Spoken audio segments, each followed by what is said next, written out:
मानत असतील आणि त्याप्रमाणे चालले तर हे 40 गद्दार बाद होणार म्हणजे होणारच.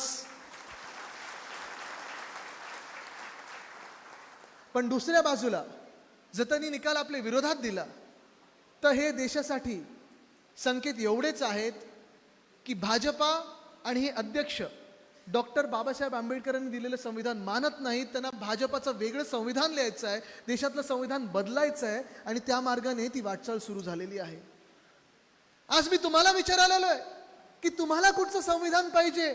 डॉक्टर बाबासाहेबांनी लिहिलेलं संविधान पाहिजे की भाजपाने लिहिलेलं संविधान पाहिजे? तुम्ही निवडायचे आज कुठचं संविधान तुम्हाला पाहिजे. निवडा कुठचं पाहिजे. ऐकू नाही आलं? तिथूनच बोला, आपण जोरात बोला, आवाज आला पाहिजे. आपण सगळे आंबेडकर प्रेमी जनता आहोत ना. 75 वर्ष ह्याच संविधानाने आपण चालत आलोत ना. मग हे संविधान बदलायचं कशासाठी, कोणासाठी, का म्हणून बदलायचं आहे? आज जे काही आपल्या राज्यात सुरू आहे, आज आपल्या देशात सुरू आहे, जसं मी सांगितलं, एका बाजूला अन्याय आपल्यावर सुरू आहे, कृषी क्षेत्र कोलमडलेलं आहे, दुसऱ्या बाजूला उद्योग क्षेत्र, अनेक 5 स्टार MIDC आता मी पाहत होतो येताना. पण 5 स्टार MIDC मध्ये किती उद्योग सुरू होतात, किती ले ऑफ वाढत चाललेले आहेत, किती लोकांना इकडून रोजगार मिळणार आहे, स्थानिक भूमिपुत्रांना किती इथे रोजगार मिळणार आहे माहिती आहे तुम्हाला? काही नाही माहिती, कारण त्या क्षेत्राला देखील प्राधान्य मिळत नाहीये. तुम्ही नोकर भरतीसाठी गेलात, सरकारी नोकरीसाठी गेलात, तलाठी भरतीचा पेपर किती, कोणाला 200 मधून किती मिळाले मार्क? 200 मधून 225 मार्क मिळालेत. म्हणजे पेपर एकंदर 200 मार्कांचा पास करायचा म्हणून 225 मार्क दिलेत. म्हणजे ह्या मुख्यमंत्र्यांसारखंच झालं ना. खातं एक सांभाळता येत नाही पण दिले हातावर मुख्यमंत्री पद. सांभाळणार कसं? कसं हे राज्य चाललंय पुढे? आणि म्हणून न्याय आज मी मागत आहे ते माझ्यासाठी न्याय आपण महाराष्ट्रासाठी लढत आहोत. ह्या महाराष्ट्रात अन्याय जो होत आहे त्याच्या विरुद्ध लढत आहोत. हा अन्याय कुठून सुरू झाला, कशामुळे सुरू झाला, संधी कशामुळे मिळाली?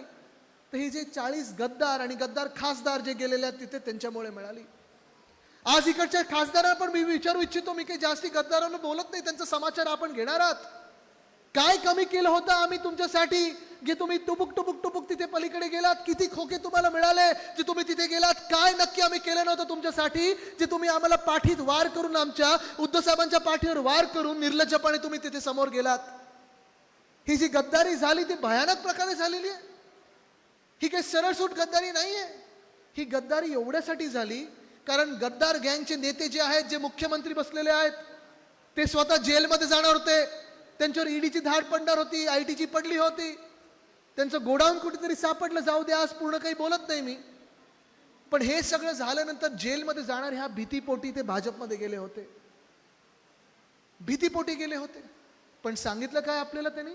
नाही, आम्ही हिंदुत्व वाचवण्यासाठी गेलो, शिवसेना पक्ष वाचवण्यासाठी गेलो, राष्ट्रवादी काँग्रेस आमच्यावर दबाव टाकत होती म्हणून गेलो. आता तुम्ही मला सांगा, हिंचं हिंदुत्व हे खरं आहे की खोटं आहे? मला तुम्ही सांगा, खरं आहे की खोटं? तुम्ही मला सांगा. प्रत्येक खासदार यांचा, प्रत्येक आमदार यांचा, प्रत्येक मंत्री यांचा जो गद्दार गँग मधला आहे, खोके तर घेतलेत. गेल्या 2 वर्षात तुम्ही ऐकले का कोणी की आम्ही खोकेला हात नाही लावणार? एक तरी त्यांच्यातून आमदार पाहिलंय? नाही पाहिलंय. प्रत्येकाने खोके घेतले. काय खोके घेणारे हे हिंदुत्व बोलताय तो?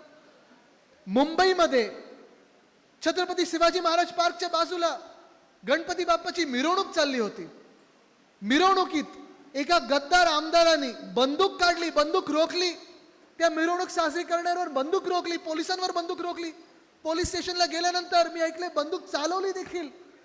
ह्यांचं हिंदुत्व पहा.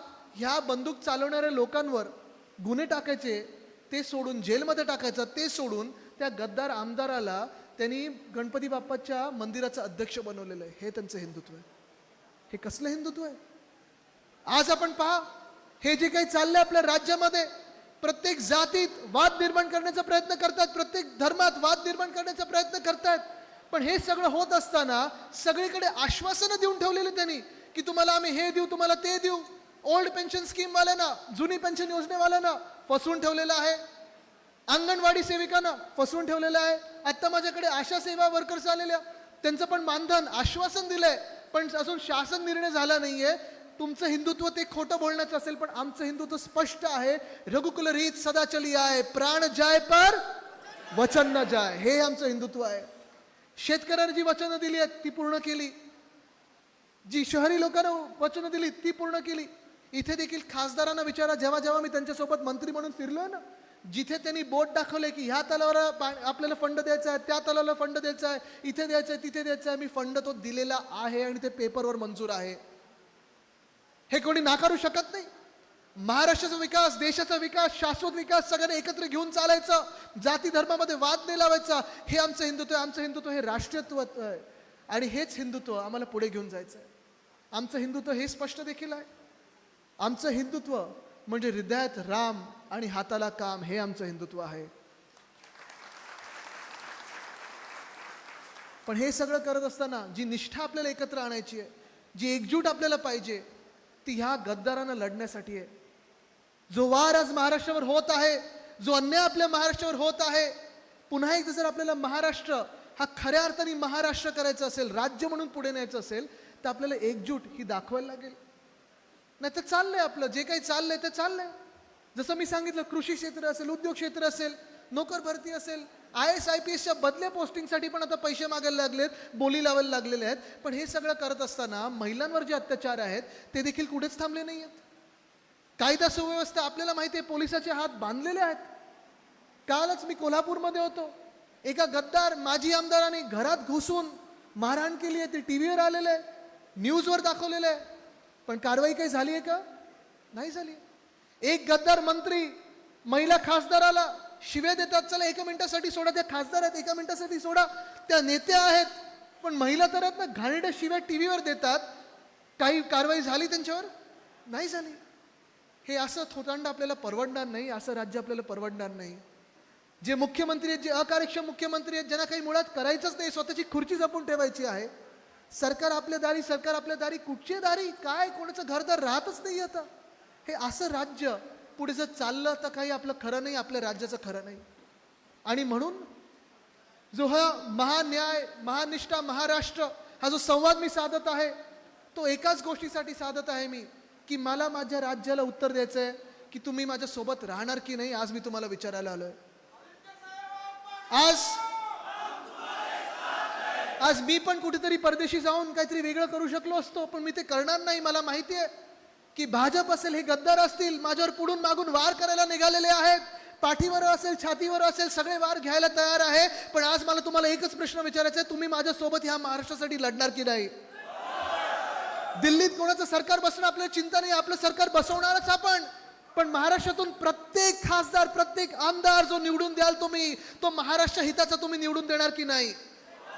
हे वर्ष आपलं करणार की नाही तुम्ही?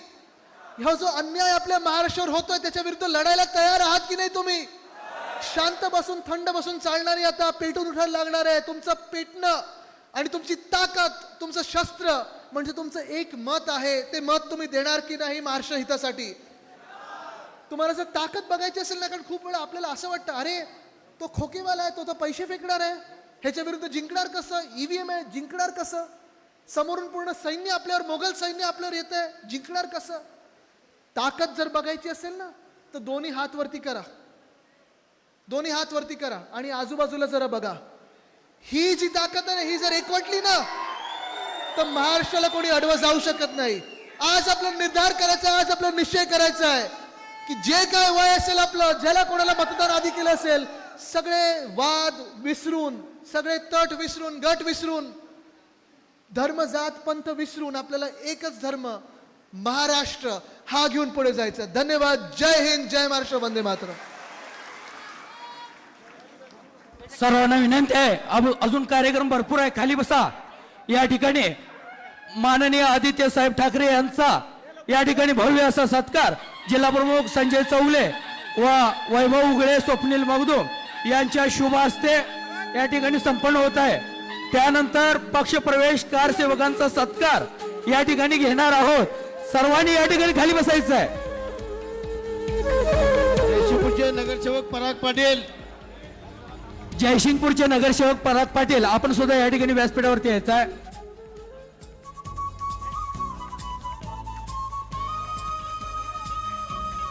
कारसेवकांनी व्यासपीठावरती या. त्याचबरोबर सर्वांनी या ठिकाणी खाली बसायचं आहे. आदरणीय युवासेना पक्ष प्रमुख माननीय श्री आदित्य साहेब ठाकरे यांचा कोल्हापूर जिल्हा शिवसेनेच्या वतीनं संजय चौगले, वैभव उगळे, त्याचबरोबर स्वप्नील मगदूम, त्याचबरोबर चारही विधानसभा मतदारसंघातील सर्व नेते कार्यकर्ते यांच्या शुभ हस्ते हा सत्कार या ठिकाणी संपन्न झालेला आहे. त्याचबरोबर राष्ट्रवादी काँग्रेस पक्ष प्रमुख शरद पवार गटकर्ते घनश्याम आचार्य शहर पदाधिकारी यांचं सुद्धा या ठिकाणी आदित्य साहेबांच्या हस्ते स्वागत या ठिकाणी होत आहे. आणि खाली या. सर्वांनी खाली यायचं. सर्वांना सूचना सर्वांनी खाली या.